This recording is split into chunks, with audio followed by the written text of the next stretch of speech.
இந்த அற்ப தேர்தல் வெற்றியும் தோல்வியும் கண்டு துவண்டு போகிற கட்சி தொண்டர்கள் அல்ல நாங்கள்.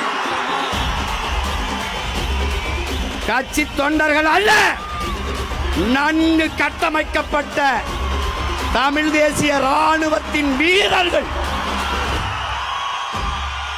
ஆள் மாற்றம், ஆட்சி மாற்றத்திற்கு வந்த அரசியல்வாதிகள் அல்ல, அடிப்படை அமைப்பு அரசியல் மாற்றத்திற்கு வந்த புரட்சியவாதிகள்.